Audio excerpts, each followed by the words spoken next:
Bismillahirrahmanirrahim. Assalamualaikum warahmatullahi wabarakatuh. Alhamdulillahi rabbil alamin.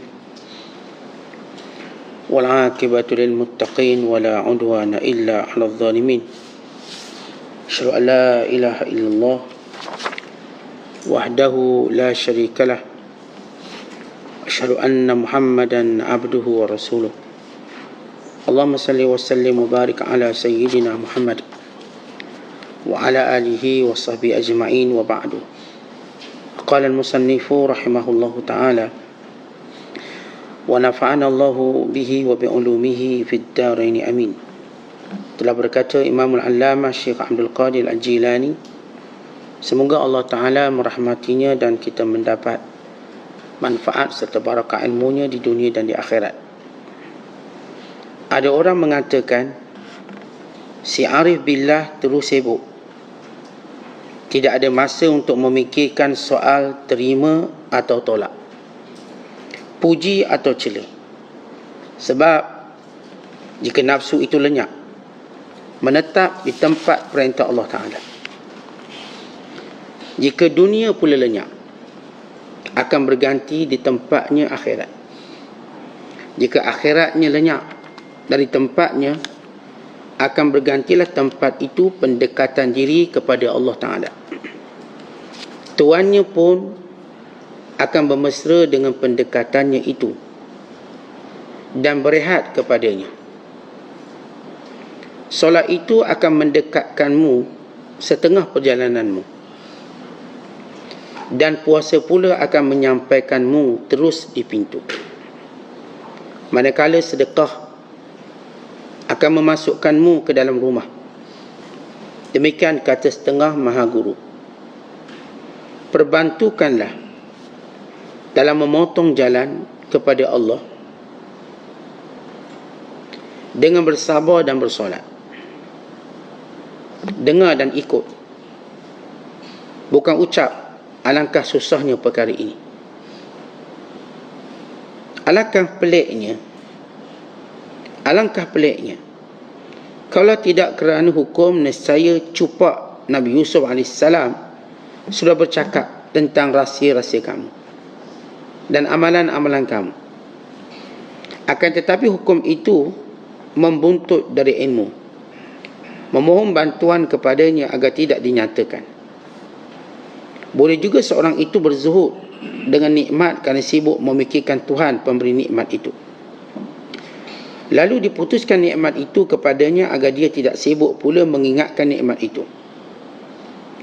Jika dia tetap sibuk dengan pemberi nikmat, nescaya dia akan didekatkan kepadanya dan diletakkan pada tangannya urusan takwin itu, yakni urusan nikmat. Bicaraku ini dari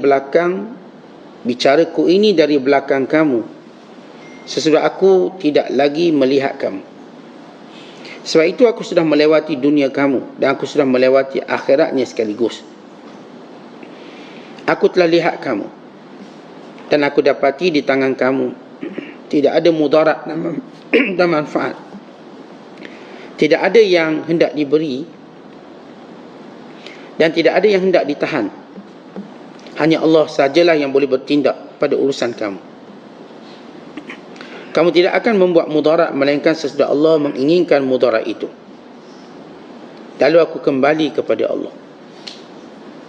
Adapun dunia, aku lihat dia itu akan lenyap, binasa, pergi meninggalkan tuannya, pembunuh dan penipu. Aku pun tidak ingin bertenang diri kepada dunia dan duduk menetap dengannya kerana sangat cepat perginya. Adapun akhirat, maka aku berhenti di tempatnya sebentar. Aku perhatikan perkaranya. Aku ternampak keaibannya, iaitu dia itu berkeadaan baru diciptakan, tercampur aduk. Dan aku dapati Allah Ta'ala telah melengkapkan padanya, yakni pada akhirat, bermacam-macam syahwat nafsu dan apa yang dirazakkan, apa yang dirasakan lazat untuk memandang itu sesuai dengan firman-Nya, wa fiha ma tashtahihil anfus wa taladzul a'yun. Dan pada syurga itu apa yang diinginkan oleh hawa nafsu dan dirasa lazat oleh pandangan. Lalu aku pun bertanya, di mana adanya syahwat dan keinginan hati? Maka aku pun didedahkannya di sisi tuannya dan pembentuknya, yakni pembentuk syurga, dan penciptanya dan perekanya. Muslimin dan muslimat dan penonton yang dirahmati Allah sekalian, kalau semalam kita membicarakan tentang mengakui nikmat Allah Ta'ala kepada kita, membilang nikmat tersebut sebagai tanda syukur dan sebagai tunduk kepada kemurahan Allah SWT, dan juga melahirkan sifat malu untuk kita terus melakukan ibadat, meninggalkan maksiat. Dan juga kita bicarakan tentang bagaimana umat Islam ataupun orang beriman menerima segala ketentuan Allah. Apapun ketentuan Allah itu baik. Tiada tohmahan, tidak ada bangkangan terhadap segala apa yang Allah Ta'ala berikan kepada kita dalam hidup ini. Pada pagi ini kita nak membicarakan tentang sifat orang arif billah. Kerana manusia diciptakan keinginannya untuk menjadi terbaik dan keinginannya untuk mengatasi orang lain. Itu sifat manusia. Kalau ditanya, mau tak kita lebih kaya pada orang tu? Kita dengan cepat kata, ya saya nak kaya pada dia. Maukah kita jadi lebih kuat pada orang tu? Kita dengan cepat kata, nak lah, saya nak jadi kuat pada dia. Maukah awak jadi lebih berjawatan pada dia? Kita akan kata, ya saya nak lebih berjawatan pada dia. Sifat manusia dalam keinginannya sentiasa nak terbaik. Tanya siapa pun, kalau mereka ada sejumlah wang, mereka nak lebih banyak. Kalau mereka ada sejumlah pangkat, mereka nak lebih berpangkat.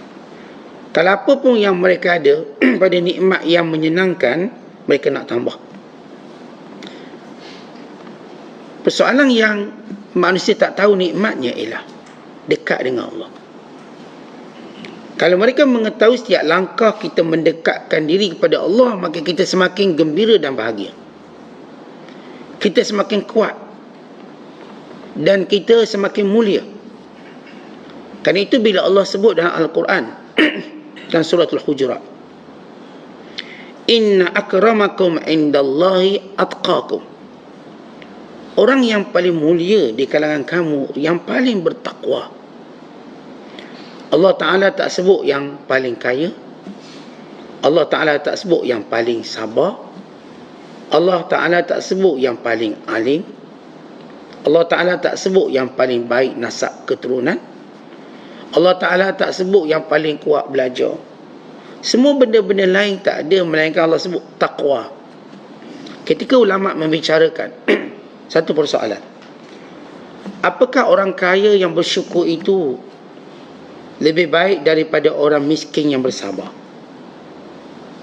Hal al-ghaniyyu syakir afdal min al-faqir sabir. Apakah orang kaya bersyukur lebih baik daripada orang miskin yang bersabar? Mana satu lebih baik? Lalu setengah ulama kata begini, dia bukan isu orang kaya baik, orang miskin baik. Dua-dua ini sebenarnya dicantumkan dalam satu nilai kebaikan paling tinggi, yang paling bertakwa di kalangan mereka. Kalau orang kaya yang syukur itu lebih bertakwa kepada Allah, dia lebih baik pada mana-mana orang miskin yang sabar. Orang miskin yang sabar itu kalau dia lebih bertakwa pada Allah, dia lebih baik daripada mana-mana orang kaya yang bersyukur. Persoalan yang saya katakan, kita manusia, kita nak jadi lebih baik dalam hal-hal duniawi. Sebab apa? Kerana benda itu semua menyenangkan kita. Pangkat lebih tinggi senang suruh orang. Harta banyak senang, benda pun kita nak beli boleh. Pengaruh banyak pun senang, kat mana pun kita pergi ada orang kenal kita. Tapi ada kemuliaan ini yang kita tak tahu. Dek jahil dan hijab, ghaflah, kelalaian, kebodohan kita, hawa nafsu kita. Yang Allah nak beri benda ni, kalau kita ada, kita lah paling akan rasa bahagia, paling akan rasa mulia. Bukan kuat tanpa senjata, berkuasa tanpa takhta, bahagia tanpa apa yang ada sekeliling kita. Itu takwa pada Allah. Ketika Allah suruh kita cari bekal, kerana bekal ni suatu jaminan untuk kita. Tuan-tuan simpan duit dalam bank sebagai bekal, takut susah. Tak guna duit bank tu 20 tahun dah simpan. Simpan ASB, ASN, tabung haji, apa tabung, semua ni kita simpan sebagai bekal. Untuk suatu hari nanti yang kita bimbang berlaku apa-apa, kita berkawan ni pun ramai-ramai juga sebagai bekal. Takut ada apa, kawan ni boleh tolong, kawan ni boleh tolong. Ni semua jabatan ni kita ada kawan. Dekat bomba kita ada kawan, senang kalau terbakar rumah panggil dia dulu. Dekat JPJ nak sambung lesen ada kawan kita. Ini bekal kita ni simpan. Ni kalau ada masalah dekat sekolah, kita ada pun kawan kat sekolah. Kita akan, manusia gemar supaya urusannya tadi senang. Maka manusia bekalkan duit, berbekal dengan duit, berbekal dengan orang, berbekal dengan banyak benda. Kata Allah dalam Quran, wa tazawwadu, ya, tazawwad, sila cari bekal. Buat satu simpanan yang mengamankan kita pada waktu akan datang. Macam saya katakan, kata wa tazawwadu, ia merujuk pada perintah pada semua benda. Ia adalah perintah ataupun saranan, nasihat untuk kita simpan suatu benda yang beri manfaat. Simpanlah duit sebagai tazawud, sebagai simpanan. Simpanan tua kita. Tak payahlah tua-tua kita fikir nak kerja. Baik, simpanlah perkara-perkara yang memudahkan kita akan datang. Simpanlah rumah banyak-banyak, misal contoh. Simpanlah barang ni, barang tu. Barang dapur pun simpan banyak. Senang kita. Tetamu datang, kita pun tak payah ke kedai, dah ada simpan. Tapi Allah pun sebut, fa inna khairaz zadi taqwa. Tapi sebaik-baik bekal tu takwa. Allah tak larang kita simpan bekal. Tak salah. Tuan-tuan berjalan mana-mana bawa bekal. Ini bekal untuk 3 hari saya bawa, Ustaz. Ini bekal untuk perjalanan ini. Ada orang di luar negara, satu beg tu bekal je. Sambal belacangnya, apa nama lagi dia ada ni, sambal bilis dia ada, serunding daging, serunding ikan, bekal je. Lesung batu sekali bila travel. Kami dulu bila masa belajar di Mesir, bila kita sampai ke Mesir, abang-abang sini ni suka sambut kita, dan masing-masing ajak kita duduk rumah dia. Sebab apa dia ajak kita duduk rumah dia? Dia nak tengok bekal apa kita bawa. Tengok beg. Bila sampai rumah sini ni, okey, dia kata bila nak buka beg, dia nak tengok beg. Kejap lagi lah buka beg. Dah lama kita baru buka beg. Dia boleh tengok beg kita ada belakalah makanan.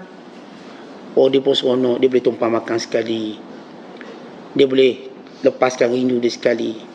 Sambil sekali-sekali dia ketahukan kita. Sebab ada kawan kita ni bawa lesung batu, nak tumbuk sambal belacang. Ada bawa sudu. Dia ingat Mesir tak ada sudu. Orang Mesir semua pakai tangan, bawa sudu. Mak dia kata bawa sudu, kan bimbang tak ada sudu sana. Bawa beras, dia ingat sana tak ada beras. Masing-masing takut. Yang bawa gula, sekali keluarkan bekas, sekali ketawa. Geng sini lah ketawa, kita budak-budak mana tahu. Dia tahu ingat Mesir tak ada gula, ketawa sebab bawa gula. Tapi kalau bawa Milo, mata dia pun pula, ada Milo, dia kata. Bawa tom yam, tom yam. Ni dia kagum, sebab kat Mesir memang tak ada. Tapi kalau bawa sudu, garpunya, bawa benda-benda yang kat Mesir ada, mereka pun gelakkan kita. Suka tengok bekal orang. Tetapi ini perkara yang kita katakan biasa dalam kehidupan kita. Suka tengok bekal. Dan memang semua manusia, dia akan bercakap tentang bekal dia. Bekal dia, kita berjalan dengan rasa tenang sebab bekal kita banyak. Dalam bank ada bekal kita, kad kredit kita, dalam wallet kita ada bekal kita, dalam kereta ada bekal. Kita nak takut apa? Kita ada bekal. Kita berjalan tenang. Walau dalam poket tak ada duit, tapi kita ada bekal. Anytime kita boleh keluarkan. Kita lupa bahawa bekal yang menjadikan kita lebih mulia daripada itu, lebih seronok daripada itu, lebih bahagia daripada itu, ialah takwa kita pada Allah. Yang ni yang manusia tak nak berebut. Kita tak berkerumun pada benda yang kita akan binasa, atau kita akan tinggalkan dia. Kita tak berkerumun pada benda yang memang membahagiakan kita. Sebab itu perjalanan Syekh Abdul Qadir nak beritahu tentang orang arif billah. Tentang kita sentiasa nak mengikonkan seorang yang kita anggap dia berjaya. Kalau dia ahli sukan, ini ikon kita. Ahli sukan, negara nombor satu. Kalau dia hati, ini hati penghibur nombor satu negara. Ini orang kaya nombor satu negara. Lalu semua orang jadikan dia ikon. Kenapa kita jadikan dia ikon? Kerana kita kata kita juga nak apa yang dia ada. Dan kita juga nak rasa benda yang dia rasa. Akhirnya orang-orang ni, dia pun keluarkan jenama dia. Lalu kita pun suka jenama dia. Tapi kita selalu lalai dan lara. Semua benda yang kita jadikan ikon ni, akhirnya kita nampak dia kecewa di akhir usia dia. Mati, sakit, bankrupt, muflis. Semua kita tengok berakhir dengan cara sama. Orang ikonkan penyanyi ni, maka dia mati bunuh diri. Orang ikonkan pelakon ni, dia mati terjun bangunan. Orang ikonkan ni orang kaya, dia akhirnya akhir usia bankrupt, muflis. Orang ikonkan negarawan ini, akhirnya terbongkar sisi gelap dia. Lalu kita mula malu. Kita lupa Allah telah tinggalkan kepada kita contoh yang terbaik. Tidak pernah menyesal orang ikut dia, baik dunia baik akhirat. Sama ada yang ditinggalkan, yang ditunjukkan oleh Allah SWT ini, suatu yang telah disebut namanya atau yang mengikut jejak langkahnya. Bila Allah Ta'ala berfirman, ulaika alladzina hadallah fabihudahu muqtadih. Mereka lah orang-orang yang telah mendapat hidayah dari Allah, petunjuk dari Allah. Dengan petunjuknya kamu ikut dia. Ikut apa yang dia buat dengan petunjuk yang dia dapat. Allah sebut ikon pertama dan qudwah dan uswah. Laqad kana lakum fi Rasulillah uswatun hasanah. Sesungguhnya pada kehidupan Rasulullah itu contoh tauladan kamu yang terbaik. Liman kana yarjullah wal yawmal akhir. Kalau benar-benar kamu berharap apa yang Allah ingin berikan pada kamu dan beriman dengan hari akhirat yang akan berlaku. Tuan-tuan, kita sentiasa melihat contoh tadi untuk masa depan. Anak-anak kita, Man, kau jadi macam tu, Mek, kau jadi macam ni. Sebab melihat masa depan. Waktu tuan-tuan letak contoh-contoh depan, ikon-ikon, semua tuan-tuan bercakap tentang masa depan yang tuan-tuan nak macam ni. Kita boleh jadikan ni, kalau orang masuk jing, katakan masuk jing, letaklah gambar seorang Atik Bina Badan, bodybuilder ini yang nampak kuat, dia jadikan ni masa depan dia macam ni lah badan dia. Dia nampak ni. Kalau orang kaya pula kat pejabat, dia letak gambar orang kaya. Dia akan kata, yang ni lah saya punya masa depan saya akan jadi macam ni. Kau jadi peminat kereta pula, letaklah kereta tu depan. Sebab satu hari nanti dia akan ada dapat kereta ni. Tuan-tuan, kita semua bercakap tentang yang depan, yang kita anggap baik. Baik. Ada orang simpan duit sambil letak gambar motor besar. Sebab apa? Dia nak kira tabung sampai boleh beli motor ni. Akhirnya dia boleh beli seronok. Tapi masa depan yang kita nak tadi, bahagia dia sampai mana? Bahagia dia sampai mana? Kalau nanti kita pun dapatlah jadi macam orang kita nak jadi, dan dapatlah apa yang kita nak, dia bahagia dia sampai mana? Akhirnya kita dapati ada cerita di sebalik itu. Ada orang kata, Ustaz, saya ingat miskin ni masalah, maka saya usaha nak jadi kaya supaya tak ada masalah. Bila dia kaya, masalah lain pula. Ini lagi teruk masalah ni. Kita tengok bujang masalah, asyik kena marah dia, mak je. Kahwin lah aku, mak marah je. Lambat bangun kena marah. Makan banyak pun kena marah. Kau ni tak ingat adik-adik kau ni, marah ni. Buat kerja malah kena marah. Kalau macam ni baik kita kahwin lah, asyik kena marah. Kahwin lagi teruk, kena marah. Bini pula marah. Abang ni asyik membuta je. Dalam kuliah tidur, luar kuliah pun tidur, kena marah. Makan banyak tak ingat korang. Kita ingat dah tak kena marah, dah kahwin, kita bos. Kita dah beli beras, kita dah beli gula, punya ada lagi bos kita. Ada orang kata tak apalah, serabut bini, tertinggal bini. Supaya kita tenang. Cerita lain pula. Bila dia bujang, cerita lain pula. Tak ada orang nak masak nasi. Tak ada orang nak siapkan stokan dia, kasut dia.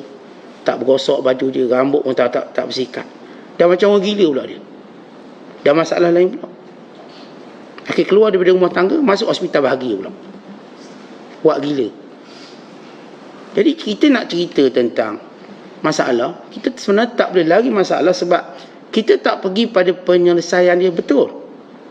Penyelesaian yang betul ialah kita ikut orang-orang yang dah berjaya. Allah angkat mereka, para Nabi SAW, secara khususnya Nabi Muhammad SAW. Dan orang-orang yang telah berjaya dididik oleh baginda SAW. Sehingga mereka merasakan kebahagiaan sebenar. Mereka duduk kat mana pun mereka rasa bahagia. Mereka bujang, mereka bahagia. Mereka kahwin, mereka bahagia. Mereka ada anak, mereka bahagia. Apa pun mereka ada, masalah kelima mereka boleh bahagia. Kerana mereka tak lihat masalah itu masalah. Mereka melihat masalah itu pahala. Mereka melihat masalah itu ujian untuk angkat darjat. Bukan masalah untuk mereka lari, untuk mereka membangkangnya, tidak. Dapat isteri yang sekian-sekian, mereka sabar. Sehingga mereka dapat pahala yang banyak.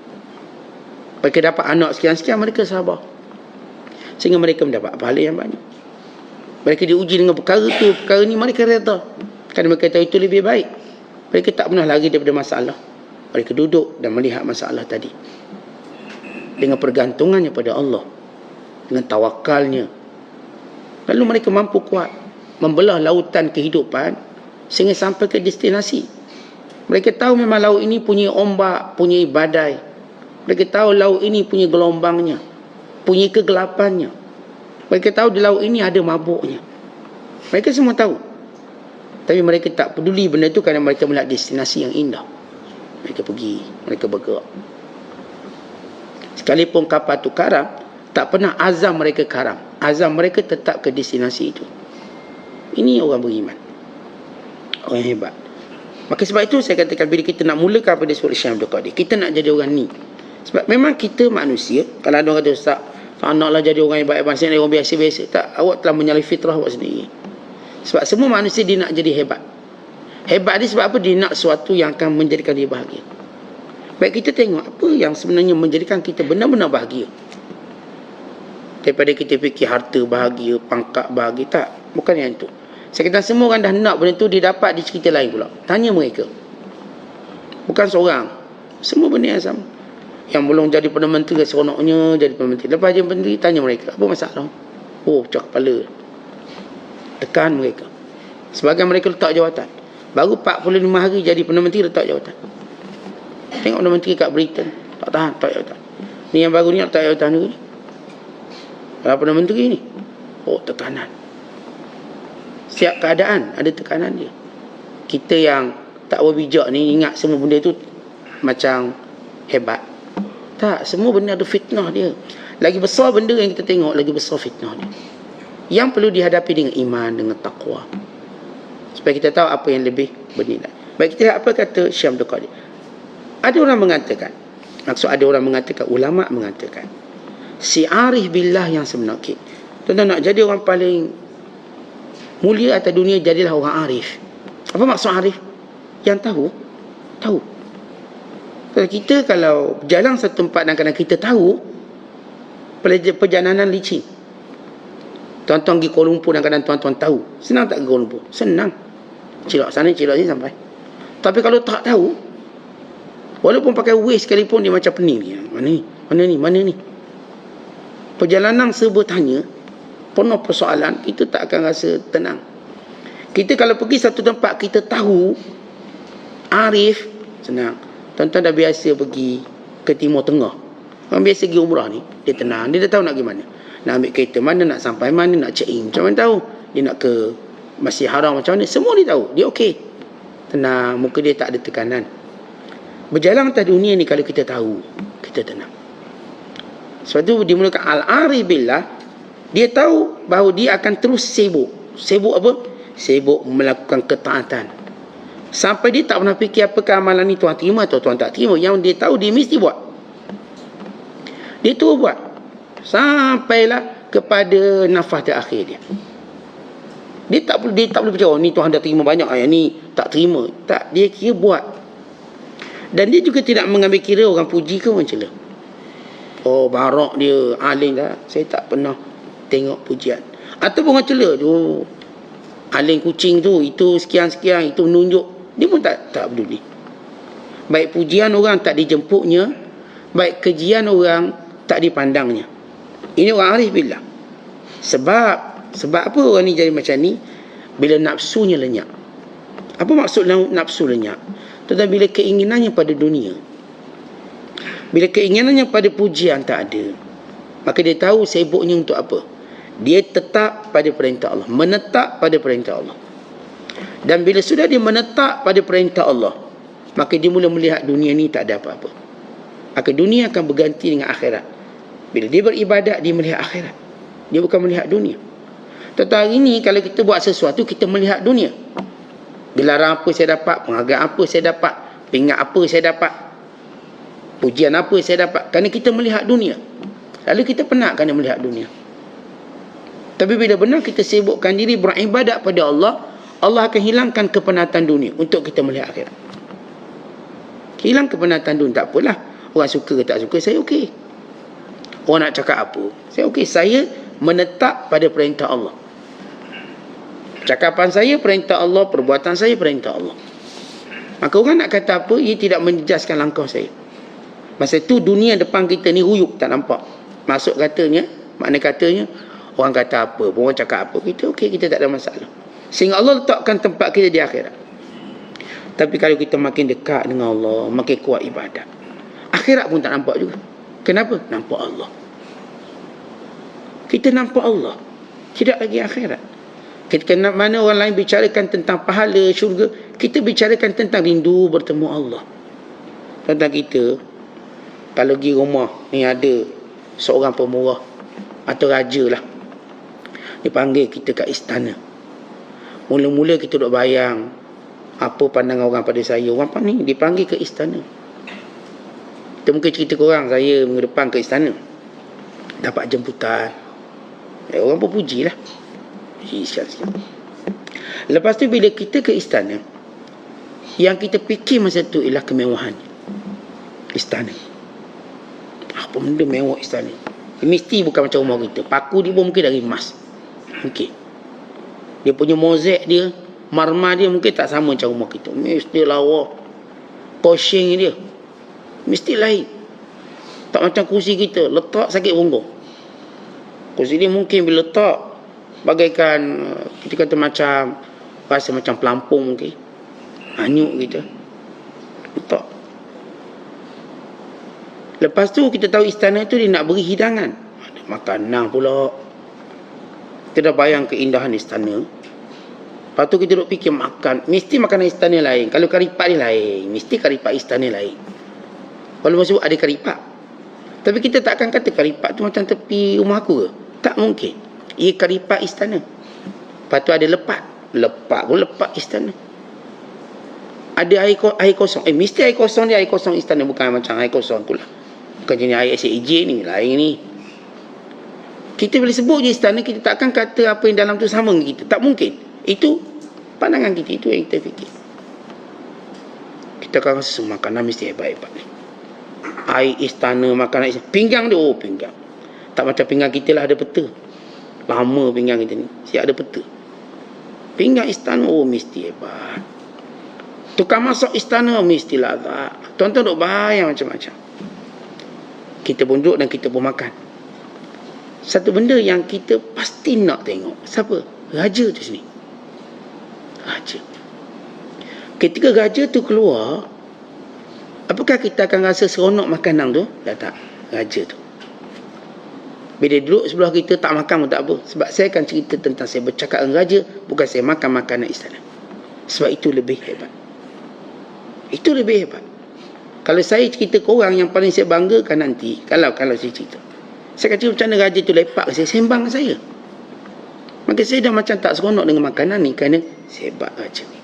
So itu perumpamaan bertemu dengan Allah. Kalau saya katakan orang jumpa raja lupa makan, Tanya orang dekat dengan orang besar-besar ni. Kalau di tengah makan, raja panggil, buang makanan tu. Kalau tak buang makanan, dia kena buang. Kenapa? Hebat panggilan tu. Hilang lapar dia. Hilang penat dia. Apatah lagi Allah. Raja kepada segala raja. Sebab itu bila orang arif ini, dia kuatnya buat ibadat sampai peringkat pertama kata Syekh Abdul Qadir, dia lenyap pandangannya pada dunia. Tak ada apa, dunia sementara, aku cari bekal di sini. Maka sibuk dia. Yang kedua, dia nampak akhirat, pahalanya, balasan. Tapi dia sibuk lagi dia buat ibadat sehingga dia nampak yang paling baik ialah pertemuan dengan Allah SWT. Dia menaiki darjat dia. Sebab itu kata ulama, al-abdu izartaqa bil ilmi nafi' wal amali salih ila maqamil ihsan wastaqarrat qadamuhu fihi anisabillah wattaladhdh bi ta'atihi wa dhikrihi. Seorang hamba tu bila dia ada ilmu yang bermanfaat, yang mencetuskan amalan yang soleh, dia ada ilmu mencetuskan amalan yang soleh, maka dia mula naik mendaki kepada maqam ihsan, benar-benar ikhlas pada Allah, dan tetaplah tapak kakinya sehingga dia mula rasa gembira dengan Allah dan lazat dengan mentaati Allah dan mengingati Allah Subhanahu Wa Taala. Dia jadi macam sedap tengok, sedap beribadat, sedap menyebut nama Allah. Kata ulama, tanda hati tu sihat. Hati orang beriman nak tahu bila mana dia sihat, dia ada tanda dia. Ni hati orang beriman yang sebenar. Tanda hati dia sihat,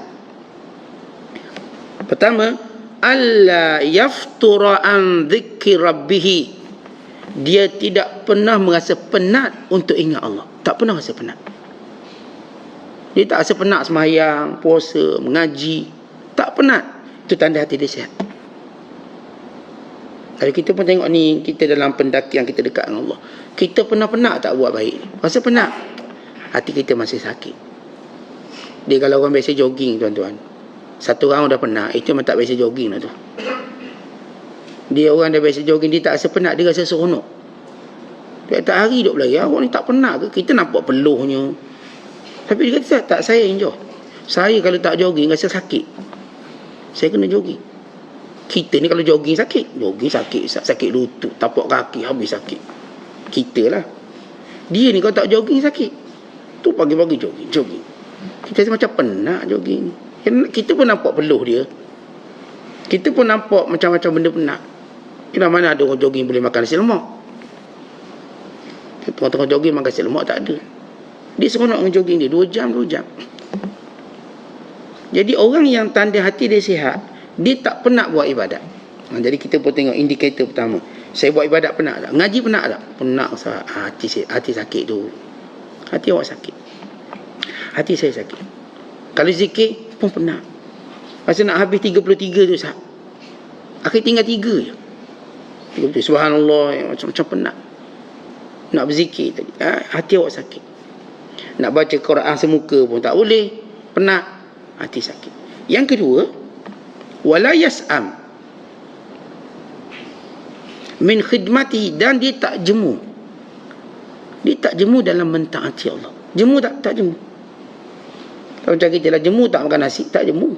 Kita rasa nasi tu kena makan, kat mana pun makan, pagi tengah hari. Jemu tak jemu. Dah 40 tahun makan nasi. Kalau tak makan nasi, isu hati kita. Orang yang hatinya tak sakit, dia tidak jemu buat ibadat. Tadi kita tak penat. Yang kedua, dia tak jemu. Kemudian yang ketiga, wala ya'nasu bi ghairihi. Dia tidak pernah tenang dengan yang lain melainkan dengan Allah saja. Tenang dia dengan Allah. Maksudnya dalam ibadat dia rasa tenang. Dalam ibadat, tuan-tuan, kalau orang tu dia ada satu hobi, bukankah bila dia laksanakan hobi dia pun tenang?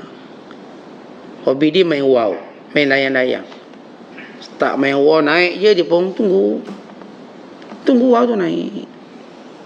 Yang zaman-zaman kita kecil tu main wow, pergi ke bukit main wow.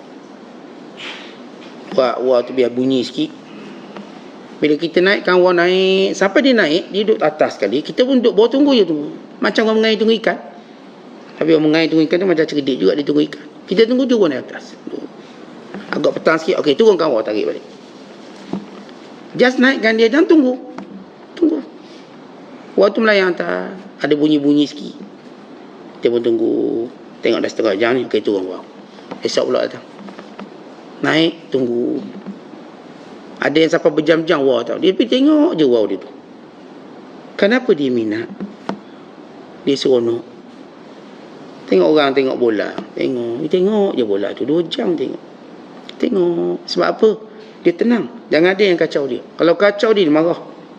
Kalau kita buat lalu-lalu depan TV tu, masih tengok bola, ngamuk. Mau dibaling pinggan mangkuk. Orang yang beribadat pada Allah, tanda hati dia baik. Waktu dia buat ibadat, dia tenang. Dia tenang. Kalau ada orang kacau, dia marah dia. Ni waktu saya mengaji Quran. Ada seorang ulama. Dia ni minat membaca, mengarang kitab. Ada seorang menteri nak jumpa dia. Dan dia dah beritahu waktu dia jumpa waktu sekian. Tiba menteri tu lambat datang. Adalah urusan dia. Dan datang kadang dia buat benda yang dia suka. Baca kitab, menulis. Bila datang tak layak. Dia kata masa kamu dah habis. Aku tidak ada lagi masa dengan kamu. Maka dia terus tanpa dia mempedulikannya. Sebab itu ketenangan dia.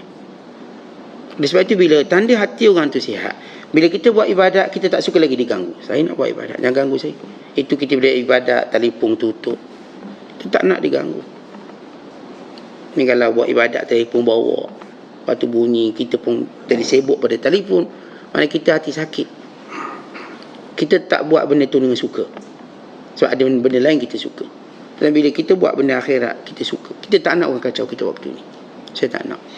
Kalau saya misal waktu ni untuk saya mengajar, saya tak suka orang kacau saya masa ni. Contoh, kenapa kita dah gembira dengan apa yang kita buat? Ketaatan pada Allah. Dan yang keempat, kata ulama, dia cuma bergembira dengan orang yang boleh tunjukkan dia kepada Allah. Baik, dia gembira tak dengan yang lain ya. Tadi kita sebut bahawa dia tidak akan gembira selain daripada mengasihi Allah. Yang keempat, dia cuma duduk bersama dengan orang yang tunjukkan dia pada Allah. Man yadullu alaihi. Mana-mana orang yang tunjukkan dia pada Allah, dia suka duduk dengan orang tu. Wa yudhakkiruhu bihi, mengingatkan dia dengan Allah. Wa yudhakiruhu bihadzal amr, dan berbincang tentang hal itu. Maka itu tanda hatinya sihat. Artinya dia tak penat, dia tak jemuk, dia sentiasa gembira melakukannya. Dia tak akan berkawan melainkan orang yang tunjuk pada jalannya, mengingatkan dia pada Allah. Ini dia akan kawan. Itu kawan dia. Kita tuan-tuan, bila kita orang projek, kita suka kawan yang tunjuk projek. Kawan saya memang kosong tak nak kita perlu buat projek. Kita akan berkawan seorang yang beri manfaat pada kita. Kalau orang tu ternyata beri mudarat pada kita, kita tak nak kawan. Semua orang bila dia berkawan, dia nak manfaat. Bohong kalau kata saya tak nak manfaat. Dia nak. Sama ada manfaat duniawi atau ukhrawi, dia nak. Dan benda tu memang disuruh. Bila kita bersahabat, memang ada manfaat kita nak. Saya tak ada kerana Allah. Itulah manfaatnya kerana Allah. Saya bersahabat dia kerana Allah. Itu manfaat untuk mendapat redha Allah. Setiap mana kita bersahabat, memang ada tujuan dia. Maka pastikan tujuan atau kawan yang kita berkawan, dia mampu tunjukkan kita jalan Allah. Maka kita punya hati yang sihat. Kalau tidak, hati kita tak sihat. Kan itu orang arif billah. Saya katakan sibuk dia dalam buat ibadat. Dia sibuk buat ibadat. Sehingga sebahagian mereka menunjukkan cara kesungguhan ibadat yang luar biasa. Dek kerana mereka benar-benar diberikan rasa kemanisan dalam ibadat. Kita baca kisah Imam Auza'i rahmatullahi alaihi. Imam Auza'i, dia lepas solat subuh, dia akan duduk tak bergerak sambil mengingati Allah sampai keluar matahari. Dia boleh seronok macam lama. Sampai keluar matahari boleh dia keluar daripada tempat solat dia. Begitu dia lakukan setiap hari. Ibadat. Dia tahu waktu yang paling baik mengingati Allah. Dia tahu waktu paling baik ingat Allah bila selepas subuh. Sehinggalah matahari itu keluar. Mana kita ni, kalau nak bina kejayaan, misal kata, kita pula ada persiapan rohani kita. Biar kita jadikan solat subuh solat yang mesti kita jaga dengan berjemaahnya. Kemudian jangan tinggalkan tempat kita solat, melainkan kita berzikir sampailah kepada keluarnya matahari. Wa imma kita berzikir dengan zikir yang bersifat khusus atau zikir bersifat umum. Zikir umum ni macam majlis ilmu, kuliah subuh. Ini zikir. Kalau zikir maksudnya kita ingat Allah. Kita duduk sampai keluar matahari. Walau kita memulakan langkah-langkah dunia kita. Kenapa? Kita sudah punyai perisai akhirat. Kita sudah punyai bantuan daripada Allah SWT. Hati kita sudah terisi dengan apa yang lebih utama dalam kehidupan kita. Maka ini cari Imam Auza'i. Ada seorang lagi ulama namanya Masruq bin Ajda'. Masruq bin Ajda', isteri dia kalau tengok dia ibadat menangis dia, menangis. Sebab dia terus solat sampai bengkak kakinya. Isteri tengok kesiang, suami dia tengok suami macam kesiang, kenapa abang buat macam sungguh begini? Kesungguhan dia kerana dia bimbang. Kerana Allah Ta'ala, dan tuan kata para ulama, Allah dah jadikan kita kat dunia untuk jadi hamba dia. Tapi ada manusia cuba lari daripada hamba Allah, maka dia menjadi hamba syaitan dan nafsunya. Akhir dia lagi hina. Allah ciptakan kita, asal tujuan cipta kita ni untuk jadi hamba dia. Dengan sebab kita jadi hamba dia lah kita mulia.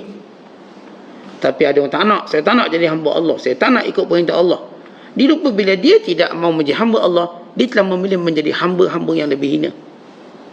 Tentang ginilah, kalau kita, contohlah, kalau saya tahu seorang raja yang baik jadikan saya hamba, saya ini jadi hamba raja baik, saya sebenarnya tak akan hina, kurang apa-apa. Sebab saya menjadi hamba di istana raja. Hamba di istana, mulia, saya boleh masuk istana dia. Saya mungkin boleh menaik kenderaan dia. Hamba di istana, mungkin. Tapi kalau saya cuba lari dari istana ini, barangkali orang ni dia jadi hamba. Okay, awak daripada hamba istana yang hebat, awak lari, sedangkan tak ada lagi hebat melainkan tempat ni, awak akan teruk menjadi hamba yang lain. Barangkali jadi hamba jaga babi, hamba mungkin jaga kambing lembu orang lain pula, jadi lebih hina. Hamba pada orang-orang jahat. Bila Allah suruh kita jadi hamba dia, sebab Allah nak muliakan kita. Kita lihat apa yang Allah perintahkan, mana satu yang menghina kita? Mereka memuliakan kita, mengangkat kita, sehingga kita jadi hamba Allah yang hebat. Tapi bila manusia yang bodoh dan jahil ini, dia kata saya tak nak jadi hamba Allah, saya tak nak pakai tudung, saya tak nak semayang, saya tak nak lagi daripada riba, saya tak nak daripada rasuah, saya nak buat ikut saya. Tak, awak bukan buat ikut awak. Awak telah menjadi hamba baru kepada yang paling buruk, nafsu, syaitan, dunia. Pada awak pernah Allah nak muliakan awak dengan hambanya. Sebab itu manusia bila lari daripada perhambaan Allah, dia pergi pada perhambaan yang hina. Kata bila seorang tu sibuk dengan perintah Allah, dia tunjuk perhambaan sebenar. Sebab kalau kita nama hamba, apa kesibukan dia? Buat kerja Tuhan dia lah, buat kerja. Kalau kita sibuk pekerja, tuan-tuan suka pekerja macam mana? Dia sentiasa sibuk buat kerja, kita suka. Kita tengok dia tak pernah berhenti menaik, dia buat tu buat ni, oh ni pekerja ni naik pangkat pula, bonus pula. Tak dapat bekerja, tak buat kerja, oh ni salah ni. Ni kalau fikir nak suruh dia berhenti je kerja. Kita hamba Allah, maka sibuk kita nak taat. Makin kita sibuk taat, makin Allah pandang kita, makin pandang. Sebab tu Imam Masruq tadi, dia tahu benda tu, maka dia menyibukkan dia beribadat sehingga bengkak kakinya. Ketika mana dia nak mati, dia menangis. Lalu dia kata, saya menangis ni bukan sebab tinggal awak semua. Saya menangis kerana saya akan tinggalkan sujud saya. Sebab tu saya menangis. Peluang saya buat ibadat habis dengan sebab kematian ini. Tentang kita akan bersedih dengan apa yang kita tinggalkan, yang kita sayang. Yang kita sayang. Lihat, orang yang arif billah, yang paling disayangkan dia meninggalkan ibadatnya. Dan bila mati dah tak boleh buat benda ni. Sebab tu kata mereka, bukan kerana dunia kamu aku menangis untuk tinggal, tapi aku meninggalkan peluang berpuasa di hari panas terik, dan bangun malam dan bersama dengan ulama. 3 benda yang menyebabkan aku menyesal bila mati. Maksudnya, macam saya katakan, kalau kita tinggalkan rumah kita, ada benda, kalau kita menangis sebab ada benda yang kita sayang kat situ. Tuan musafir menangis kat airport, ada benda kita sayang, mungkin anak kita. Mungkin kita sayang isteri kita, mungkin juga kerana kenderaan kita tu nangis sedih, nak balik cepat, saya ada kereta saya. Orang beriman bila tinggalkan dunia ini, dia datang kesedihan dia. Kesedihan dia bukan sebab tinggal dunia, sebab dia memang hidup untuk mencari redha Allah. Kesedihan dia tinggal peluang-peluang yang dengannya dia dapat redha Allah. Sembahyang dia. Kata ulama ada 3 benda. 3 benda yang aku sedih meninggalkannya. Berpuasa pada hari panas terik, melakukan qiyam pada malam hari, dan bersama dengan para ulama dalam majlis ilmu mereka. Sebab ini semua tuan-tuan ialah perbuatan para Nabi SAW. Para Nabi SAW wa imma sibuk mereka kerana berpuasa, atau sibuk mereka kerana qiyamul lail, atau sibuk mereka dalam majlis ilmu. Sebab kerja mereka mendidik. Sabda Nabi SAW, innama bu'ithtu mu'alliman, aku dibangkitkan sebagai seorang guru yang mengajar. Rasulullah SAW tengok ada 2 majlis.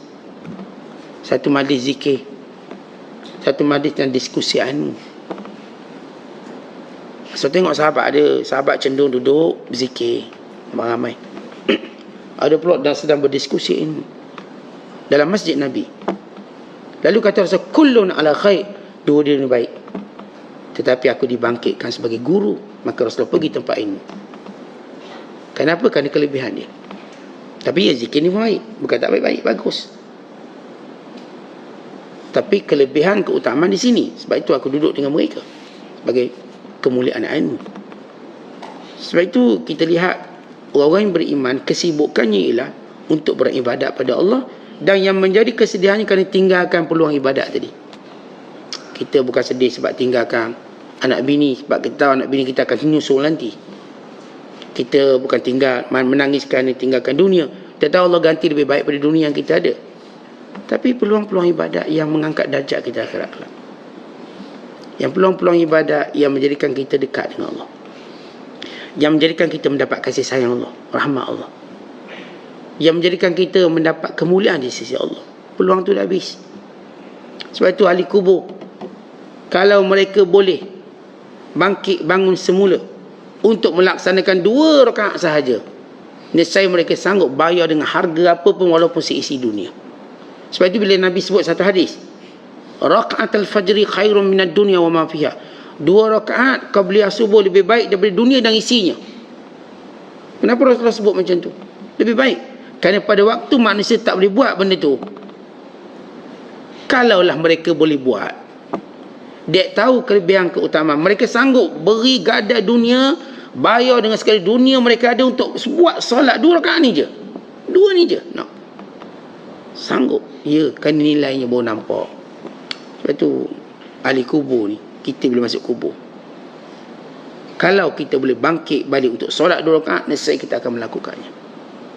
Bukan bangkit kubur nak jumpa mak ayah balik, atau nak jumpa anak bini, tak. Tetapi ahli kubur dia tak merindui keluarganya, dia merindui ibadat yang ditinggalkan. Sebab itu dalam Quran sebut apa? Ahli kubur berkata, yang dulu di dunia buat kecuaian dan maksiat serta dosa, Rabbirji'un la'alli a'malu salihan fima tarak, wahai Tuhanku, kembalikan aku ke dunia untuk aku buat baik yang aku tinggalkan dulu. Dia tak kata, ya Allah, untuk aku tengok balik bini aku macam mana, anak aku macam mana, mak ayahku macam mana, kawan-kawanku macam mana. Tak. Amal soleh yang dulu aku tinggalkan. Itulah dia kerinduan ahli kubur. Kerinduan ahli kubur. Sebab tu tak betul orang kata ahli kubur balik nak jenguk balik bini dia, mak dia. Tak, dia tak rindu tu, tuan-tuan. Sebab orang tu akan menyusul dia akhirat kelak. Dia balik air raya, nak tengok anak dia boleh tak main mercung. Masa dia ada boleh main mercung. Kalau tak ada balik sedih. Dia balik nak tengok bini dia dapat tak baju baru. Dulu masa dia hidup, bini dia memang 10 helai baju baru. Balik nak tengok bini dia menangis kat bucu katil. Balik nak jengok tu, nak jengok kucing. Tak ada benda tu. Kalau dia boleh balik untuk dia lakukan solat, kalau dia boleh balik. Tapi kalau dia balik, dia pasti untuk datang melakukan solat 2 rakaat je. Kemudian dia mati balik pun tak apa, nak 2. Bernilainya ibadat. Sebab itu, bila seorang masuk kubur je, Allah tak izinkan lagi siapa pun solat ke puasa, tak ada daripada. Sedekah ke tak ada. Sebab itu rasa galak betul orang yang mati bila tinggalkan benda tu. Sebab benda tu tak ada lagi di sana. Tak ada. Tuan-tuan, kita ni kalau pergi satu tempat, benda yang kita tahu tu bernilai tiba-tiba tak ada. Walau tempat kita banyak, nescaya kita macam nak balik semua tempat kita. Nak balik. Katakan tuan-tuan, katakan. Sebagai contoh mudah. Kita ni, tempat kita. Kita adalah, kita sebut basikal lah. Kita ada basikal. Basikal jenama sekarang kita simpan lama lah. Lalu kita pun travel satu negara. Dan kita travel, di situ orang tengah cari basikal jenama yang kita ada. Nak bayar dengan harga jutaan ringgit. Tuan-tuan rasa tak nak balik semula? Nak ambil benda tu? Mahal, balik lah. Sebab ternyata di sini harganya terlalu mahal. Padahal kat sana kita pun letak dalam store buruk je. Sampai kat sini harga mahal, balik semula kita. Tapi dah tak boleh balik. Nyesal tak kita? Nyesal. Ini kan pula bila kita balik kat kubur, segala amalan kat dunia dulu yang kita buat lebih kurang je, ngaji Quran, zikir, lebih kurang je. Kita tengok di sini bernilainya benda ni. Kita nak balik semula. Ya Allah, pulangkan aku. Aku nak ambil kebaikan yang aku tinggalkan dulu.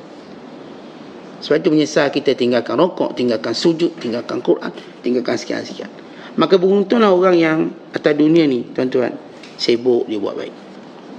Sebab itu Syekh Abdul Qadir ditekankan di sini tentang sibukkan diri buat baik. Inilah jalan arif billah. Ya, apa kata dia lagi?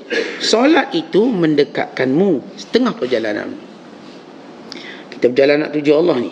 Solat itu yang memendekkan setengah perjalanan. Kemudian puasa pula menyampaikan kamu ke pintu Allah. Puasa. Dan sedekah itu akan memasukkan kamu dalam rumah Allah. Dan dalam redha Allah. Baik, kita tiga ada ibadat utama. Solat, puasa, sedekah. Pertanyaan ni memang bergandengan disebut. Disebut dalam ayat yang banyak tentang solat, kemudian tentang sedekah atau zakat. Kerana zakat itu dinamakan sedekah dalam Quran. Di antara nama lain bagi zakat. Berdasarkan firman Allah Ta'ala, khudh min amwalihim sadaqatan tutahhiruhum wa tuzakkihim biha. Ambillah daripada harta mereka itu sedekah. Maksudnya ialah zakat. Ibadat yang kita suka ada tiga benda ni: solat, puasa dan sedekah. Wa imma sedekah wajib atau sedekah sunat. Wajib ialah zakat. Suka kita dapat keluarkan zakat. Maka tiga benda ini menyampaikan kita pada Allah. Kerana itu perbanyakkan solat. Banyakkan solat. Jangan dikira solat itu hanya melihat pada orang-orang awam macam kita, melihat solat secara hajat. Hajat kita benda ni nak solat ni. Orang-orang yang disebut arif billah melihat solat itu darjat. Kita melihat solat itu hajat. Mereka melihat solat itu darjat. Sebab itu dalam budaya masyarakat kita, solat paling glamour sekali solat hajat. Paling glamour solat hajat. Sekolah dia boleh buat hajat, boleh buat solat hajat perdana. Tapi solat maghrib sendiri-sendiri. Solat subuh, solat isyak sendiri-sendiri. Hajat kena sama-sama. Kalau kata kita solat sendiri tak boleh. Ini namanya perdana. Ini solat hajat perdana visik. Bukan calang-calang solat hajat ni. Kumpul kat dewan, seorang imam khas. Padahal solat fardu berjemaah tu jauh lebih afdal daripada solat hajat tu sendiri. Tapi kerana kita ni orang yang punya hajat, kita anggap besar solat hajat ni. Besar. Itu ada orang solat fardu lebih kurang, solat hajat sempurna. Sujudnya panjang. Solat fardu sujud je macam patut ayam. Sampai tak tahu mana satu yang afdal ni. Kenapa?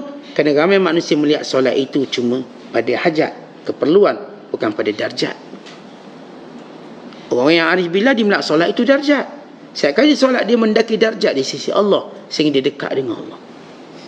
Tentang kita tengok di puncak tadi ada sesuatu yang menarik, kita akan naik tangga. Walau tangga dia beribu, kita akan naik untuk sampai. Solat itu ialah tangga-tangga ni, untuk dekat dengan Allah. Sebab itu kata Nabi SAW, waju'ilat li as-salah qurrata ain. Dijadikan bagiku solat itu penenang hatiku. Sebab itu kata Nabi SAW kepada Bilal, ya Bilal, arihna bis salah. Wahai Bilal, jom kita berehat dalam solat. Rehat dalam solat. Dalam solat itu rehat. Ketika mana orang melihat rehat itu baring.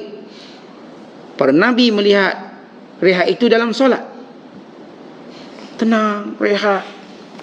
Kan beza. Sebab tu saya katakan dalam kita taklah kata solat ajak tu berjemaah salah. Maksudnya ialah kita melihat solat dengan cara salah. Cara kita salah melihat solat ajak. Besar solat ajak ni. Sekolah-sekolah jaga, universiti jaga, hatta pada peringkat negara jaga. Kita buat solat hajat ramai-ramai biar negara selamat. Bagus. Tapi solat jemaah tak buat. Tak ada pula nak turun. Padahal itu yang lebih utama.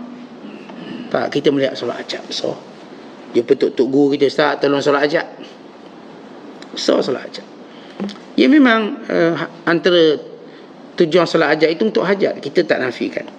Tapi antara dua pandangan berbeza. Yang saya katakan solat melihat pada darjat dengan solat melihat pada hajat. Dan manusia bila dia rasa hajatnya sudah selesai, maka dia dah tak solat. Bila hajatnya sudah tercapai. Tapi manusia melihat solat itu darjat. Dia tahu bahawa sehari kita nak jadi lebih baik dan lebih baik. Kan itu mereka tidak. Kan itu kita lihat para Nabi SAW, semua mereka bila solat, mereka berehat dalam solat mereka. Bukan 1 minit, bukan 2 minit, berjam-jam lamanya solat. Sampai bengkak kaki mereka. Nabi SAW bermula qiyam Rasulullah. Lepas isyak terus sampai subuh. Tentang apakah keseronokan yang baginda rasa sampai boleh buat macam tu? Umar Al-Khattab pun sama lepas isyak. Umar tu qiyam sampailah subuh. Dan esok dia menjalankan tugas-tugas khalifah macam biasa. Tak terjejas. Kalau kita baru semalam tahajud mengantuk macam 2 hari mengantuk. Kenapa awak saya nampak 2 hari dah mengantuk? Qiyam mulai Ustaz minggu lepas. Minggu lepas punya qiyam mulai. Mengantuk sampai minggu ni. Sebab kita tak rasa keseronokan tu. Itu tak nak bangun qiyam ni Ustaz. Bila bangun qiyam mengantuknya lama. Sebab tak tahu apa benda ataupun tak rasa indah dalam qiyam. Seolah bila kita qiyam kena qada tidur tu. Semalam qiyam maka kena qada tidur.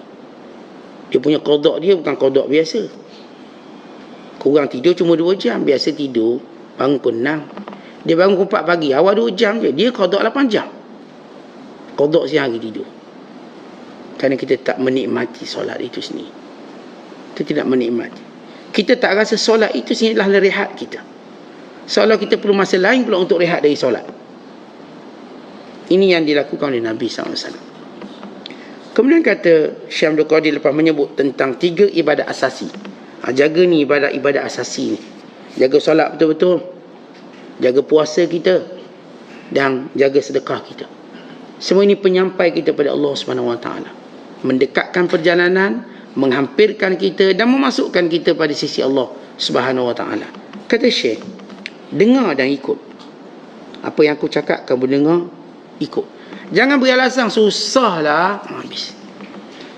Tentang orang kalau biasa coaching. Kejayaan orang ikut coaching sebab apa? Sebab dia dengar dan ikut. Tapi orang tu beri alasan, tak mungkin berjaya. Semua orang tahu benda tu. Kita kalau pergi motivasi, sebab kita nak dengar dan nak ikut. Bukan kita nak cari alasan baru. Kerana hal agama terlebih lagi. Tetapi bila kita dengar nasihat, Ustaz tu Nabi, Ustaz tu Rasul, Ustaz tu ulama, Ustaz kita siapa? Tentang hak akhirat lihatkan azaman kita lemah. Tapi bila azam dunia pula, boleh pula dia cita-cita tinggi. Dia tetap rasa nak jadi macam orang tu. Kau jenis main bola tu, jersey nombor 7, jersey nombor 10, dia rasa macam tu dia. Dia berusaha sungguh-sungguh. Tak pernah kata dia lain, saya lain. Kenapa dia boleh meniru secara komplit? Kerana dia rasa macam dia boleh ke sana. Azamnya kuat untuk urusan dunia. Tapi bila urusan akhirat, alasannya banyak untuk meninggalkannya. Tak boleh Ustaz, saya ni, saya tu. Banyak. Sebab tu kata Syekh Abdul Qadir, dengar ikut. Bukan kata susahnya perkara ni. Kemudian kata Syekh, peliknya kamu. Alangkah pelik. Apa tak peliknya tuan-tuan? Kita memang diciptakan untuk sembah Allah. Tapi tak buat. Buat kerja lain. Kalau kita lantik orang kerja pejabat, tiba-tiba buat kerja lain, kerja pejabat tak buat. Bila kita kenapa tak buat? Penatlah bos. Banyaklah kerja. Habis yang buat kerja lain tu tak penat. Padahal yang tu awak tak dibayar gaji, ini awak dibayar gaji. Kan kita kata pelik dia ni. Betul tak betul dia ni? Allah suruh kita buat ibadah. Allah dah bagi rezeki, Allah dah bagi semua benda. Tiba-tiba dalam ibadah alasannya bertimbung. Banyak alasan. Kenapa tak pergi masjid? Saya macam tu, macam ni. Stadium pula pergi.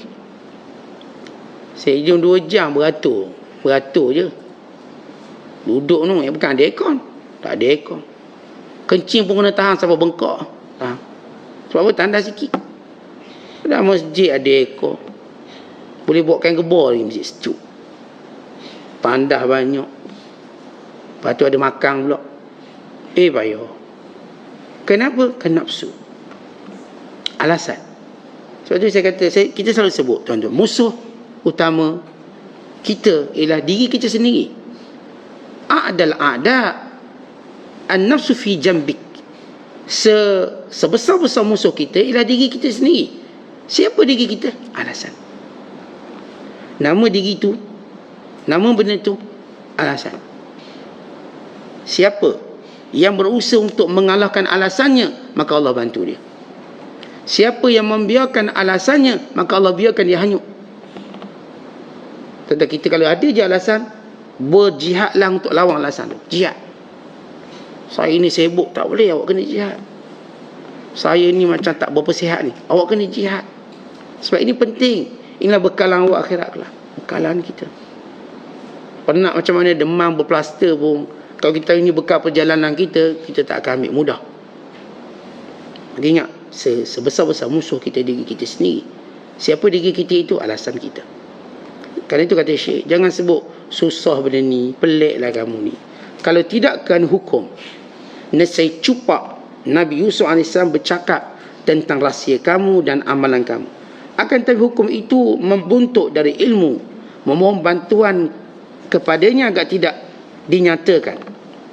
Kata Syekh Abdul Qadir, ni kalau tidak kerana sunnatullah, nescaya bila sebut apa maksud cupak, nescaya dia beritahu kamu ni tak ada amalan sebenarnya. Cupak ni untuk dia ukur, untuk menilai satu benda. Kita kan kalau cupak sesuatu, kita beritahu kadar dia banyak-banyak. Ni kalau cupak tu boleh bercakap, dia akan beritahu ni, kamu ni tak ada kadar, tak ada nilai apa ibadat ni. Kamu dalam dunia hidup kamu, usia kamu tak ada nilai usia kamu. Jadi kalau dulu saya kata sesuatu diukur dengan cupak. Maka nilainya berapa? 10 cupak, 20 cupak, 30 cupak. Kamu ni hidup kamu ni, kalau cupak ni boleh bercakap, cupak ni kata kamu tak boleh dicupakkan, tak ada nilai. Tapi benda tu Allah dah tetapkan, dia tak boleh cakap. Kerana Allah menjadikan di dunia ini yang akan bercakap, menyedarkan kita ialah ilmu. Kalau Allah nak izinkan, Allah boleh izinkan pokok batu-batu bercakap, beritahu marahnya yang pada kita, mu ni hidup lalai, cuai, duduk atas bumi Allah. Semua makhluk Allah ni akan maki kita, dek kita lalai. Tapi Allah tak izinkan. Allah biarkan satu je bercakap untuk pihaknya, ilmu. Tetapi kalau kita tak belajar, bagaimana ilmu tu boleh bercakap dengan kita? Ilmu ni beritahu kamu ni salah ni, kamu buat macam ni, kamu akan jauh dari Allah. Kamu buat macam ni, kamu akan makin malang hidup kamu. Ilmu diizinkan bercakap, yang lain-lain tidak dibenarkan bercakap, kerana Allah tetapkan ilmu je cuma je cakap. Tetapi kalau Allah nak kehendaki, Allah boleh jadikan semua alam ni bercakap, dan memaki, dan memarahi, dan melaknati setiap orang yang cuai di atas muka bumi ini. Bumi kalau boleh bercakap, dia akan kata, kamulah orang paling aku benci sekali, yang berjalan di atasku, lupa mengingati Allah, lupa untuk beribadat kepada Allah. Bumi kalau nak cakap, dia boleh cakap, Allah tak izinkan. Ni semua binatang-binatang boleh cakap, boleh maki manusia, laknat, dek kelalaian mereka, kebodohan mereka. Allah dah beri semua nikmat, tapi dengan Allah kamu beralasan. Dengan makhluk yang tak beri apa-apa pada kamu, kamu cari jalan untuk dekat dengan mereka. Tapi Allah tidak izinkan benda itu, melainkan yang diizinkan bercakap ilmu. Sebab itu orang berilmu, dia ada nasihat, penasihat dia. Kita kata tak ada ilmu, siapa nak nasihat kita? Siapa nak nasihat kita dengan kelalaian yang berganda ini? Tapi dengan ada ilmu, ilmu beritahu, mak, kau sampai bila nak jadi macam ni? Kau makin tua bukan makin muda. Kubur kata datang sini, rumah dah kata pergi. Kamu lihat kawan-kawan sebayamu, semua sudah mati. Semua tak ada lagi. Mak, sampai bila kamu nak jadi macam ni? Tidakkah kamu rasa nak bertaubat, kembali pada Allah, memperbaiki amalan kamu? Tuan-tuan, yang bercakap ilmu dia. Tapi kalau orang tak ada ilmu, bagaimana dia tahu benda yang dilakukan itu salah? Maka nafsunya datang berkata, yang kamu buat ni dah betul dah. Betul dah, buat je. Sampai mati dia melakukan kesalahan. Okay, peraturan Allah. Kalau kata Syekh Abdul Qadir, kalau Allah nak jadikan cupak-cupak ini bercakap, supaya beritahu kamu tak ada nilai, boleh setiap cupak. Tapi itu bukan benda yang diizinkan oleh Allah. Yang akan bercakap pada kamu ialah ilmu. Bila benar ilmu seseorang, maka benarlah perjalanan hidup dia. Kerana itu Allah Ta'ala satu-satunya benda yang Allah suruh kita tambah.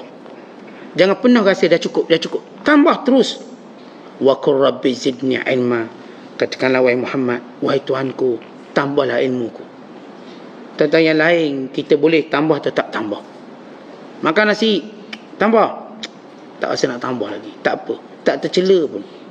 Ni, tambah lagi rumah. Tak apalah, tak nak beli lagi. Tambah lagi kereta, biar dululah. Nak tambah boleh, tak tambah boleh. Sebab tambahlah ilmu. Tak boleh kata, biar dululah Ustaz. Takut tambah lebih-lebih, ikut kenyang Ustaz. Tak, ilmu awak kena tambah. Makin tambah ilmu awak, makin tambah kebenaran awak. Makin tambah ilmu awak, makin tambah keyakinan awak. Makin tambah ilmu awak, makin tambah bahagia awak. Makin tambah ilmu awak, makin tambah kemuliaan awak. Makin tambah ilmu awak, makin tambah pendekatan awak dengan Allah. Maka ilmu syiarnya ialah tambah ilmu. Tak boleh kata cukup-cukuplah ilmu. Tak, kena tambah. Tambah dan tambah dan tambah. Banyak mana kena tambah. Kalau tuan-tuan makan 5 kali sehari, tu pun nak tambah jadi 7 kali. Ilmu kena lebih pada itu tambah. Sebab ternyata satu hari nanti kita akan lihat, sebagaimana kata Imam Ahmad bin Hanbal, ilmu akan lebih bermanfaat daripada makanan kebiasaan. Satu hari roh kita ni akan memberontak untuk beritahu bahawa ilmulah yang patut aku diberikan, bukan makanan ini. Tentang makanan dunia, bila mana makin banyak kita makan, makin jelas mudaratnya. Makin jelas mudaratnya. Habis berkumpul semua penyakit. Tapi tak ada orang bila bertambah ilmu, bertambah penyakit dia. Tidak. Bertambah dekat dengan Allah. Yang banyak penyakit ini sebab ilmu dia tak bertambah, maka dia penyakit. Kerana itu saya kata syiar kita, biar ilmu kita sentiasa bertambah. Cara mana pun ilmu bertambah, itu terserah pada suasana dan keadaan. Tapi kita nak pastikan ilmu bertambah. Bukan gharabat, keinginan kita lebih daripada nak harta kita bertambah. Semua orang nak harta dia bertambah walau tak guna. Semua orang disimpan, ditambah dalam bank. Guna tak guna, disimpan je. Dia nak bertambah. Kalau ikut guna itu cuma sikit je dia guna, tak banyak. Tapi dia nak harta bertambah. Tetapi ilmu lebih pada tu. Ilmu lebih patut kita berfikir untuk tambah dia dan tambah. Atas nama tambah inilah, tentang sekalian, kita akan dapat banyak kebaikan. Wallahu bissawab. Assalamualaikum warahmatullahi wabarakatuh.